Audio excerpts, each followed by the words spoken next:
AIR stands for Artificial Intelligence Powered Robotics, and our goal is essentially to empower students with the skills and the technology needed to grow within the realm of AI and robots.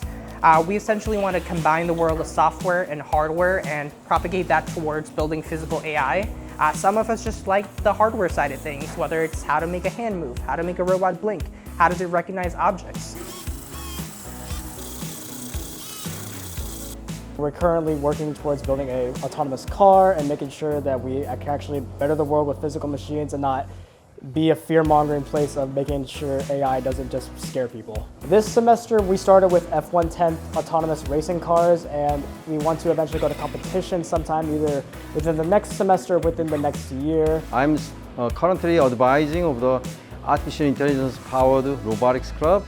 So they are from lots of things they can learn. So not only the theoretical aspect of multidisciplinary the subject matters, but also they can increase of the hands-on experiences. I try to attend the club meeting as much as I can, and also what their issue or whatever the something they want to learn or want to know, I can support them. That is my goal. 2 years, 3 years from now, I want us to be 50, 60 members strong, participating in competitions both locally and internationally, representing the university and really growing the idea of what AI and robots come together to produce.